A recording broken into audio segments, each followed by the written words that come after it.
राम नाम का बड़ा प्रभाव है, सारे वेद शास्त्र पुराण में गाया गया है। शंकर भगवान राम राम रात दिन जपते हैं। 84 लाख योनियों में जितने जीव हैं, शंकर भगवान काशी में देखते हैं कोई मरता है, राम नाम के प्रभाव से मुक्ति दे देते हैं। उसी राम नाम का उपदेश करके मुक्ति देते हैं। सोपि नाम महिमा रघुनाथ मुनि राया, शुभ उपदेश कर आया। राम नाम का उपदेश करके ही उस जीव को मुक्ति प्रदान कर देते हैं। तो ऐसा जो राम नाम है, वह नाम ही कौन है, वह राम कौन है, जिसका इतना सुंदर नाम है, इतना महात्मय है, इतना महिमा से मंडित है, जिसका नाम, जिसके नाम का उपदेश कर दे तो मुक्ति मिल जाए। और राम कौन है? श्री याज्ञवल्क्य जी ने कहा कि हंसकर बोलते हैं, आप नहीं जानते राम जी के बारे में, आप क्या अनुभव किए हो, जो आप जानते हो वो पहले आप बताओ। भाई आप भी जानते हो, आप भी इतनी दिन से सत्संग कर रहे हो, अब फिर जो ना जानोगे उसको मैं कहूं, आप बताओ राम जी कौन है, पहले आप ही बताओ। तो कहते हैं हाँ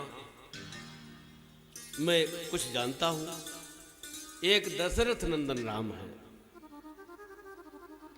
जिनका चरित्र सारे संसार में विदित है, सब जानते हैं सारे संसार के लोग।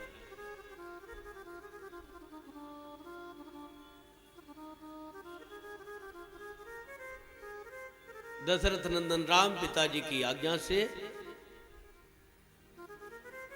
वन में गए और वन में उनकी पत्नी सीता का अपहरण लंका का राजा रावण ने कर लिया,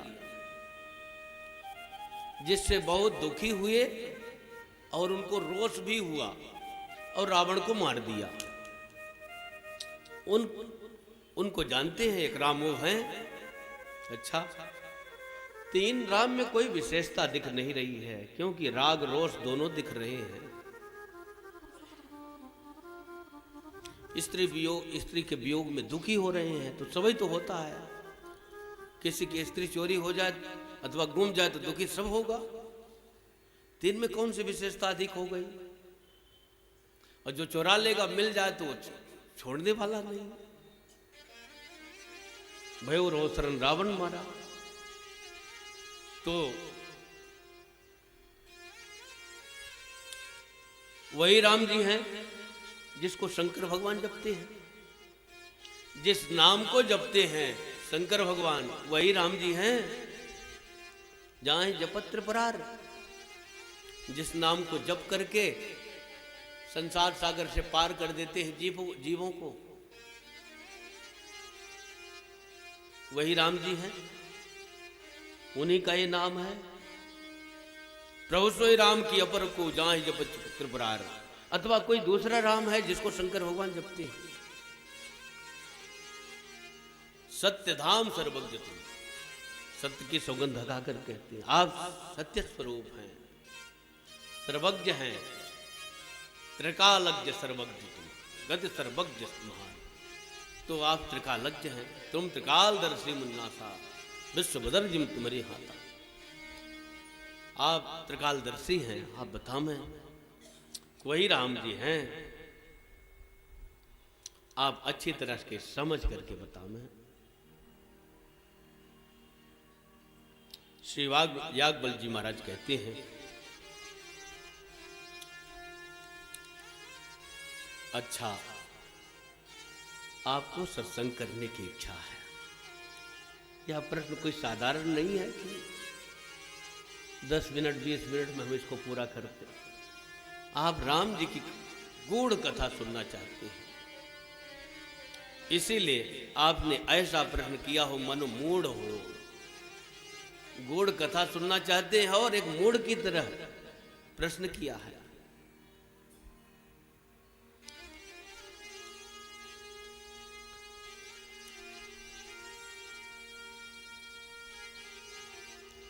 हे मुनीश्वर,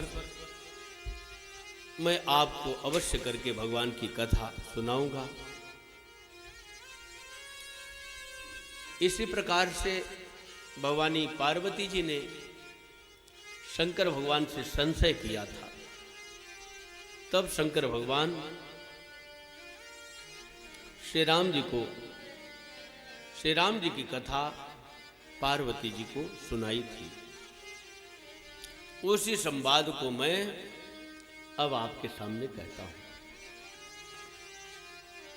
देखो, शंकर और पार्वती जी का संवाद जब कहेंगे तो इसको पक्का प्रमाण मानेंगे। समकालीन संत होने के कारण हो सकता है उतना आदर भाव, पैर तो पढ़ रहे हैं लेकिन हो सकता है उतना आदर भाव न हो, लेकिन शंकर भगवान की वाणी जब कही जाएगी तो ये विशेष प्रभाव पड़ेगा। इसीलिए वक्ता जानते हुए भी दृष्टांत देते हैं। अपने जान रहे उस बात को, लेकिन अपने न कह करके दूसरा दृष्टांत देते हैं। तो कह तो रहे हैं श्री याज्ञवल्क्य जी महाराज कथा, लेकिन किसके माध्यम से कह रहे हैं? शंकर जी के माध्यम से कह रहे हैं। और उनकी है भी कथा, उन्हीं की रची हुई है, इसलिए कहना भी है। तो कहते हैं इसी प्रकार से संशय किया था अम्बा पार्वती जी ने और शंकर भगवान ने उत्तर दिया।